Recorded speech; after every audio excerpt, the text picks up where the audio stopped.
nous facilite justement le fait de nous précipiter à concrétiser ces causes-là qui augmentent la foi et à nous éloigner de ces causes-là qui diminuent la foi, voire comme l'a dit le shir Abdurrazak al-Badr, qui vont placer dans nos cœurs des maladies, la maladie du cœur, qui vont tuer le cœur à petit feu à cause des shubuhat, des ambiguïtés et des shahawat, des passions. À force de sombrer dans les passions et de laisser traîner ses oreilles, de donner ses oreilles plutôt à l'écoute de toutes les ambiguïtés qu'on nous rapporte, eh bien, ceci est l'une des principales causes de la déperdition de la foi. Et le shir ne l'évoque pas, mais moi je me permets de l'évoquer. Peut-être que le shir ne l'évoque pas parce que c'est peut-être pas ce qu'on rencontre le plus dans son pays, en Arabie Saoudite.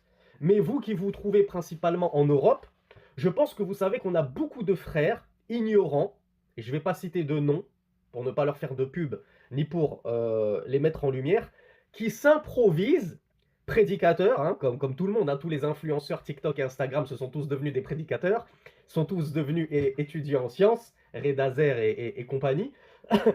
Et il y en a qui, en plus d'endosser cette lourde responsabilité de la prédication, s'improvisent experts en religion comparée et en débat interreligieux. Et le problème, c'est que comme ce ne sont pas des experts, ils pensent avoir la science. Et finalement, ils vont tomber devant eux sur un frère ou une sœur qui, lui, il connaît très bien sa Bible et même qu'il connaît bien certains passages du Coran qui font partie des mutashabihat. Ces versets-là qui sont équivoques et dont le ta'wil, l'interprétation n'est connue que des savants, que des gens de science.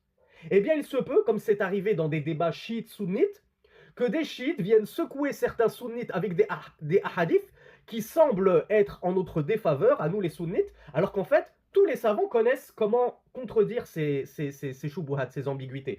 Mais toi, quand tu n'as pas la science, et qu'on te ramène cette ambiguïté, qui plus est lors de débats publics, allez venez on va faire un débat public en space sur Twitter ou en live sur Instagram ou sur TikTok, l'opposant va te ramener une ambiguïté, toi déjà, tu vas te décrédibiliser en restant muet, en ne savant pas comment contredire cette ambiguïté. Et tous ceux qui te suivaient, ils vont se dire, ah ben finalement, c'est nous qui sommes dans le faux. Et c'est lui, ce chrétien, qui a cassé notre prédicateur, qui l'a réduit au silence, qui est dans le vrai. Donc vous voyez le méfait que peut engendrer le fait de chercher à vouloir débattre comme ça. Moi, je vais faire un débat contre un chrétien, je vais faire un débat contre un laïc, un athée, etc. Si de base, tu n'as pas la science, reste à ton niveau. Est-ce que mes frères et mes sœurs, vous auriez le toupet et le culot d'aller proposer des débats en biologie moléculaire à un chercheur au CNRS? Allez, je mets au défi tous les chercheurs au CNRS, les grands scientifiques, de venir débattre avec moi sur la biologie moléculaire. Personne ne ferait ça, parce qu'on sait qu'on est des branquignoles en biologie moléculaire. Donc pourquoi est-ce qu'en religion, tout le monde pense avoir le niveau pour débattre et savoir comment contredire et réfuter les ambiguïtés des gens de la passion et de l'ignorance? Donc sachons rester à notre place. Barakallahu fina ajma'in. Donc ça, c'était une petite aparté sur les shubuhat, ces fameuses ambiguïtés qui peuvent glisser dans le cœur du serviteur, puis le faire chavirer et dévirer très très loin du droit chemin. Une seule ambiguïté peut suffire à terrasser un homme. Qu'Allah nous en préserve.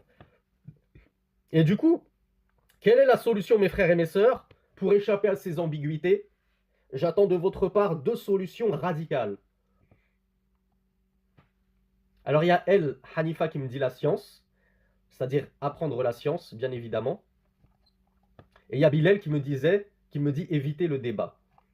Alors on va rajouter une 3e cause, puisque les 2 premières sont très très bonnes. Et la 3e cause, c'est ne pas confier vos oreilles à n'importe qui.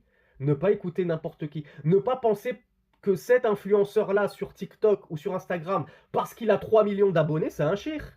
Ou c'est un talib ilm, c'est un étudiant en sciences compétent. Donc attention à qui vous confiez vos oreilles.